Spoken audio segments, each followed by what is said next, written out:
اعوذ باللہ من الشیطان الرجیم، بسم اللہ الرحمن الرحیم۔ سوال کیا گیا کہ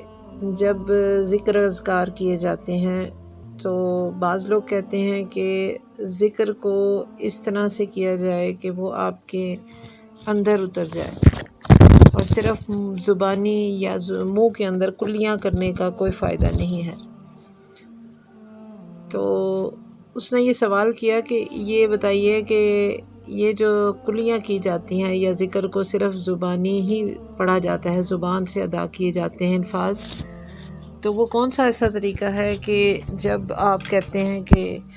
ذکر جو ہے وہ انسان کے اندر اتر جائے؟ تو اس کا جواب یہ دیا گیا کہ جب آپ ذکر کرتے ہیں تو ذکر زبان سے کیا جاتا ہے، اور تسبیح آپ ہاتھ میں پکڑ لیتے ہیں یا کسی بھی طرح سے آپ ایک ظاہری ذکر جو کرتے ہیں، کوئی بھی لفظ ادا کر رہے ہیں تو اس کو آپ زبان سے ہی ادا کرتے ہیں۔ لیکن ذکر جب اپنے فکر کے ساتھ جڑتا ہے، یعنی کہ آپ اس لفظ کو، ان الفاظ کو، ان حروف کو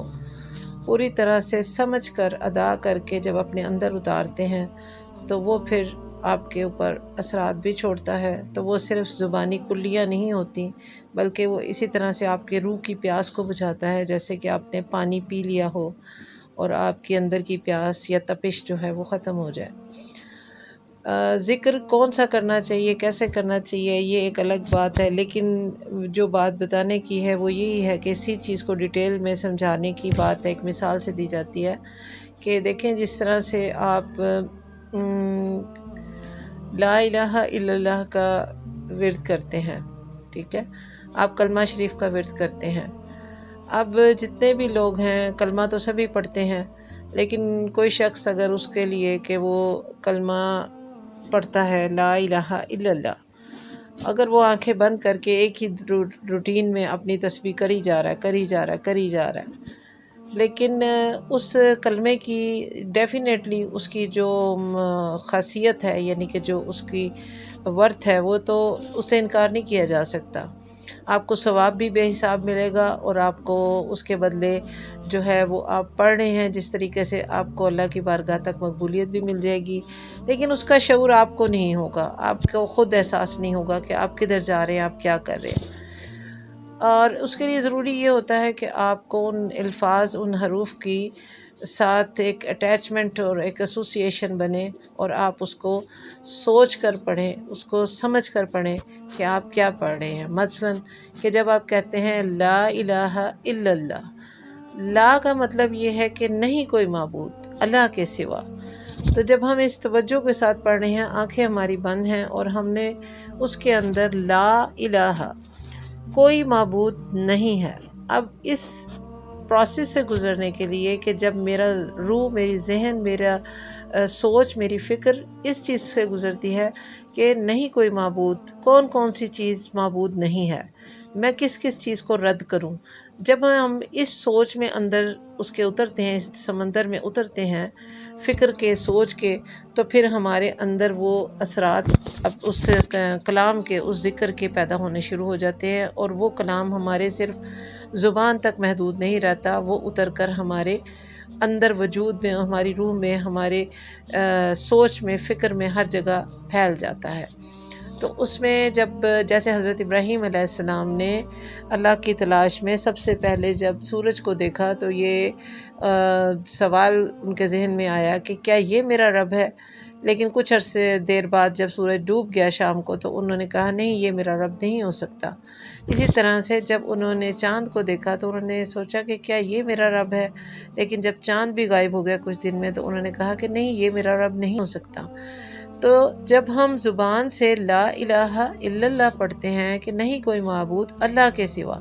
تو ہمیں اللہ کی پہچان تک پہنچنا پڑتا ہے، یعنی پہلے نفی ہے، پھر اثبات ہے۔ تو جب ہم نفی کا منزل سے گزر رہے ہوتے ہیں تو پہلے سٹیپ پہ ہماری کائنات کے اندر اور ہمارے اپنے ذاتی وجود کے اندر جتنی بھی چیزیں موجود ہیں، سوچ موجود ہے، فکر موجود ہے، اس چیز کی نفی کرنی ہوتی ہے۔ کیا مطلب ہے اس کا کہ نہیں کوئی معبود میرے اللہ کے سوا؟ تو اللہ جو ہے وہ ایک ہے، واحد ہے، اور نہیں کوئی معبود میرے اندر بہت سے معبود ہیں۔ کس طرح میں معبود میرے اندر موجود ہیں، بہت سے رشتے ایسے ہوتے ہیں جنہیں ہم بہت کلوز سمجھتے ہیں، اور ہم ان کے لیے مطلب اپنی زندگی کا مرکز جو ہے، سوچ کا مرکز ہے، اور ہم ان پہ ڈیپینڈ کر رہے ہوتے ہیں، اور انہی کے ارد گرد ہماری سوچ کا دائرہ محدود ہوتا ہے۔ تو ہم سمجھ لیں کہ ان کو ہم نے بت بنا کے اپنے سینے میں رکھا ہوتا ہے، لیکن جب وہ کبھی ہمارے ساتھ زیادتی کر جاتے ہیں، جب کبھی ہمارے ساتھ ظلم کر جاتے ہیں، تو ہم ان سے بیزار ہو جاتے ہیں، اور پھر وہ بت ٹوٹتے ہیں تو ہمیں تکلیف بھی بہت زیادہ ہوتی ہے۔ تو اس کے بعد پھر ہم اس کائنات کے ذرے ذرے میں جب یہ چیز دیکھتے ہیں کہ کون سی چیز ایسی ہے جو کہ میرے رب کے مطابق ہو، یا میں اس کو اپنا معبود سمجھ سکوں، تو ڈیفینیٹلی ایسی کوئی چیز نہیں ہے، ایسی کوئی اس کی ہم مثل چیز نہیں ہے جس کو کہ وہ ہم اپنا رب یا معبود مان سکیں، جس کو جو عبادت کے لائق ہو، جو ایسا ہو کہ جو پوری کائنات کا نظام چلا رہا ہو، اس کی اتنی قدرت اور طاقت ہو جو کہ وہ ہم اس کو اپنا رب یا معبود مان سکیں۔ اب اس سے اگلا بات یہ آتی ہے کہ جب میں کہتا ہوں کہ لا الہ الا اللہ تو محمد الرسول اللہ، جب لا الہ الا اللہ یعنی کہ نہیں کوئی معبود اللہ کے سوا، اب جب میں اللہ کے سوا کی بات کرتا ہوں تو اللہ کی پہچان کس طرح سے ہوگی؟ اللہ کی پہچان کا سادہ سا سمپل سا مقام ڈھونڈیں کہ اللہ نے اپنے بارے میں کیا بتایا قرآن میں، سیدھی سیدھی باتیں ہیں، کوئی اس میں کوئی ول فریب، کوئی منطقی، کوئی بحث ہے، کچھ بھی نہیں ہے۔ اللہ تعالیٰ نے فرمایا کہ میں تمہاری شاہ رگ سے زیادہ قریب ہوں، ٹھیک ہے؟ اور جب وہ شاہ رگ سے زیادہ قریب ہے تو جب ہم لا الہ الا اللہ کہتے ہیں تو ہمیں اس کی وجود کے احساس جو ہے وہ شاہ رگ سے قریب ہوتا ہے، اور جب اگر جس کو اس کا وجود کا احساس، رب کے وجود کا احساس شاہ رگ سے زیادہ قریب نہیں ہوتا، تو مطلب یہ ہے کہ پھر اس نے منہ میں ویسے ہی کلیاں ہی کی ہیں، یعنی کہ اس کو اس ذکر کا یا لا الہ کا الا اللہ کا مفہوم ہی پتہ نہیں ہے، تو وہ صرف زبانی ہی تسبیح کیے جا رہا ہے، اور اس کو کچھ نہیں پتہ کہ اللہ کیا ہے یا اللہ کدھر ہے۔ تو اللہ نے اپنی مقام کا خود بتایا کہ میں تو تمہاری شاہ رگ سے زیادہ قریب ہوں، تو پھر اس کو ماننے کے بعد کہ وہ ہماری شاہ رگ سے زیادہ قریب ہے، اب اللہ کے ساتھ میرا تعلق کیسا ہے؟ جب میں اس کی تلاش میں نکلتا ہوں تو اللہ تعالیٰ اپنے بندے کے تعلق کو اس طرح سے بتاتے ہیں کہ میں 70 ماؤں سے زیادہ اپنے بندے سے پیار کرتا ہوں۔ تو اب جب ایک ماں اپنے بچے سے پیار کرتی ہے تو آپ دیکھتے ہیں کہ ہم حیران ہوتے ہیں کہ وہ ماں کی محبت جو ہے اس کو ایک دلیل بنایا جاتا ہے کہ ماں جیسی محبت کوئی نہیں کر سکتا۔ لیکن جب ہم یہ کہتے ہیں، اللہ تعالیٰ جب یہ کہتا ہے کہ میں 70 ماؤں سے زیادہ اپنے بندے سے پیار کرتا ہوں،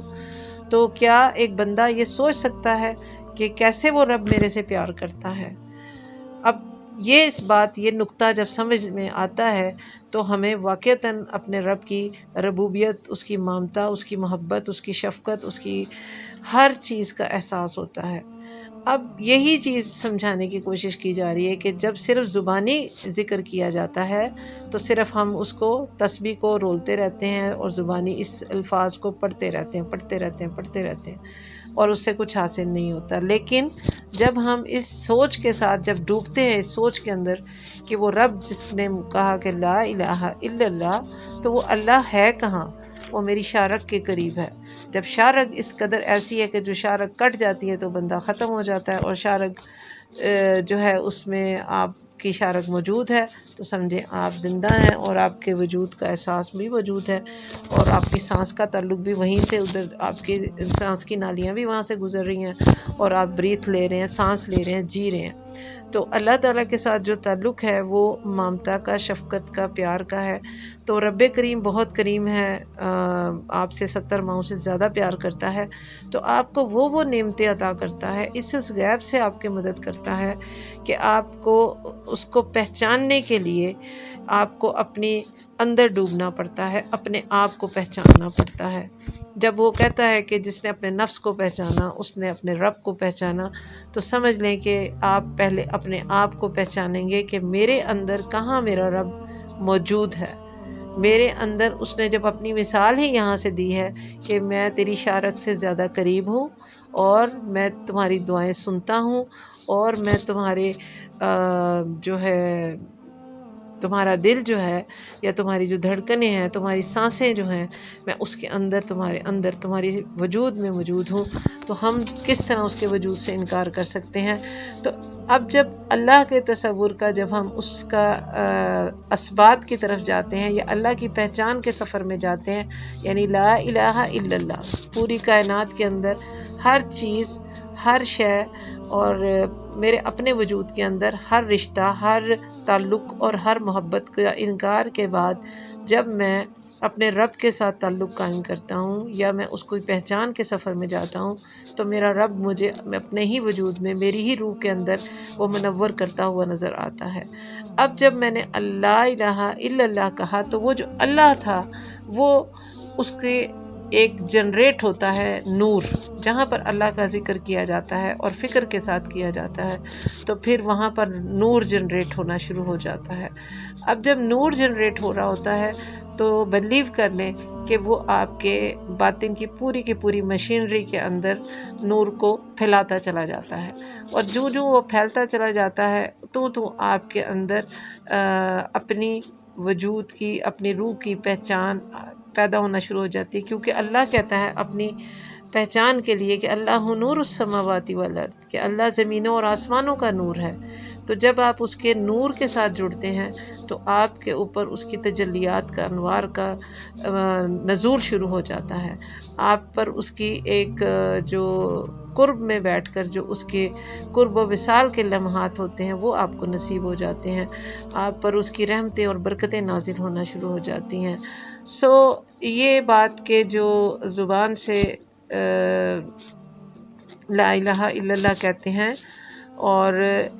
کیا ان کی دل میں ان کے بات کس طرح اترتی ہے یا ان کو کس طرح کرنا چاہیے، یہ چھوٹی سی باتیں جو ٹپس ہیں یہ میں نے آپ کو بتائے ہیں کہ آپ لوگ جب بھی لا الہ الا اللہ پڑھیں تو ہم سب مسلمان ہیں اور ہم کلمہ پڑھتے بھی ہیں، اس کے علاوہ بھی اور جتنے بھی ذکر اذکار ہیں ہم جب بھی کرتے ہیں تو اگر تو ہم صرف ان کو اپنی الفاظی طور پہ حروف کو پڑھتے جاتے ہیں تو پھر ہم اینڈ پہ جا کے کہتے ہیں یار میں نے تو 40 دن کا چلا بھی کیا، میں نے اتنی پڑھائیاں کی، میں نے یہ کیا، میں نے وہ کیا، لیکن مجھے کوئی اثر ہی نہیں ہوا، میرا تو مقصد کوئی حل نہیں ہوا۔ اس کی وجہ صرف اتنی ہے کہ ہم جب ذکر کر رہے ہوتے ہیں تو ہم اس میں فکر میں نہیں ڈوبے ہوتے۔ اسی طرح دوسری مثال اگر ایک اور بھی لے لیتے ہیں، زیادہ تر یہی کلمہ پاک کا ورد کیا جاتا ہے، اسی طرح سے اگر ہم کسی اور ذکر کو لے لیتے ہیں، ان اللہ مع الصابرین کو لے لیتے ہیں، یا ہم لا الہ الا انت سبحانک انی کنت من الظالمین کو لے لیتے ہیں، یا کوئی بھی اور ذکر ہم لیتے ہیں جو کہ ہمیں اکثر آپ نے دیکھا ہوگا کہ صوفیہ کرام کے اوراد ہوتے ہیں یا پھر اللہ کے جو اسماء پاک ہیں ان کے بھی اوراد کے دیے جاتے ہیں، بہت سارے بزرگان دین وہ دیتے ہیں آپ کو۔ تو ہم بہت سارے ہمارے بھائی بہن یہ شکایت کرتے ہیں کہ جی ہم نے تو اتنے سال پڑھائیاں کیا، مجھے تو کوئی فرق نہیں پڑا، یا میں نے کیا یہ ہو گیا وہ ہو گیا لیکن مجھے اس سے کوئی فائدہ نہیں ہوا۔ لیکن یہ یاد رکھیں کہ اللہ کے کلام میں کوئی کمی بیشی نہیں ہے، اس کا جو ورڈز ہیں جو آپ اگر 40 دن کے بعد جو ہیں وہ موکل ہیں ان کے، اور وہ ایکٹیویٹ ہو جاتے ہیں اور ان کے اندر پوری کی پوری انرجی جنریٹ ہونی شروع ہو جاتی ہے اور وہ اپنا کام کرنا شروع کر دیتے ہیں۔ تو لہٰذا آپ لوگ یہ مت سمجھیں کہ جو ہم کر رہے ہیں وہ صرف ہماری زبانی کلامی جب کلیاں ہوں گی ذکر کی تو پھر اس کے اندر ہمیں کوئی فائدہ نہیں ہوگا، لیکن جب ہم اس کو سمجھ کے پوری محبت سے، پوری شفقت سے اور اس طرح سے پڑھیں گے کہ میرے رب کا نام ہے، جیسے ہم بسم اللہ الرحمن الرحیم پڑھتے ہیں تو اس کا کیا مطلب ہے کہ شروع کرتا ہوں اللہ کے نام سے جو نہایت مہربان اور رحم کرنے والا ہے۔ تو جب ہم اس کی رحیمیت اور رحمانیت اس کو سوچ کر پڑھ رہے ہیں، اس ذکر کو کر رہے ہیں کہ جب ہم ایک ایک دانہ گراتے ہیں تسبیح کا تو میں یہ سوچتے ہیں کہ وہ رحمان ایسا رحمان ہے کہ جس جیسا کوئی دوسرا رحمان نہیں ہے، ٹھیک ہے؟ تو رحمان اور رحیمیت، وہ اتنا رحیم ہے کہ اس کے وہ سب کو نواز رہا ہے اور اس جیسا رحیم بھی کوئی نہیں ہے۔ تو اس کی جتنے بھی اسماء ہیں اللہ پاک کے جو 99 نام ہیں جو اس کی صفات سے متعلق ہیں، یعنی وہ علیم ہے، خبیر ہے، رحمان ہے، رحیم ہے، کریم ہے، رازق ہے، مالک ہے، تو ہم اس کی ساری صفات کو پھر جب اس طرح اذکار کو کرتے ہیں، تو اگر ہم اس کو سوچ کے سمجھ کے اس کو نہیں کریں گے تو ہمیں اس کا کوئی فائدہ نہیں ہوگا۔ تو کوشش یہ کریں کہ جب بھی آپ کوئی ذکر اذکار کسی سے لیں تو پہلی چیز کہ اس دیکھ لیں کہ وہ کیا بندہ کامل ہے یا عامل ہے۔ کامل کا دیا ہوا کوئی بھی پڑھائی یا وظیفہ یا ذکر آپ کو ڈیفینیٹلی 100% اس کو آپ کو فیض پہنچے گا، اور اگر آپ صرف کتابوں سے پڑھ پڑھ کے یا رسالوں سے یوٹیوب سے پڑھ پڑھ کے اور وظیفے کرتے چلے جائیں گے، آپ کا دماغ خراب ہو جائے گا اور آپ کو کچھ حاصل نہیں ہوگا، اس لیے کہ آپ اس اندھیرے میں تیر چلا رہے ہیں جہاں پر کہ آپ کی تربیت نہیں ہوئی ہے، آپ کی اصلاح نہیں ہوئی ہے، آپ کو کوئی گائیڈ نہیں کر رہا، آپ کو پتہ ہی نہیں ہے کہ جب پڑھائی کرتے ہیں ذکر کرتے ہیں اس کے کیا کیا لوازمات ہیں، ہمیں کس طرح سے لے کر چلنا ہے۔ تو بہت ساری چیزیں ہیں اس کے اندر۔ بالفرض کہ اگر کوئی بندہ ذکر اذکار کر رہا ہے اور اس نے وہ حلال اور حرام جو رزق کھا رہا ہے اس میں حلال اور حرام کی اسے تمیز نہیں ہے، تو اس کا ذکر کبھی بھی کوئی ابھی ایسا ہو سکتا ہے کہ پاکی اور پلیتی دونوں چیزیں اکٹھی رہیں۔ تو جب آپ ذکر پاک کرتے ہیں تو اس کے لیے آپ کو باطنی اور جسمانی اور باطنی طور پہ بھی پاک صاف رہنا پڑتا ہے، آپ کو حرام اور حلال کی بھی تمیز رکھنی پڑتی ہے، آپ کو وقت کی پابندی بھی کرنی پڑتی ہے، آپ کو اپنی جگہ اور وہ جس جگہ آپ نماز ادا کر رہے ہیں ذکر بیٹھ کے کرتے ہیں اس جگہ کی بھی کیئر کرنی پڑتی ہے کہ وہ بھی پاک صاف رہے، وہاں پر بھی کچھ ایسا گند بلند نہ پڑا ہو جہاں پر کہ آپ کوئی دوسرا نہ آ سکے۔ بہرحال جی، اللہ تعالیٰ آپ سب کی محنتیں قبول کرے اور سب کو جو بھی ذکر اذکار کر رہے ہیں تو ان تک پہنچائے، ٹھیک ہے۔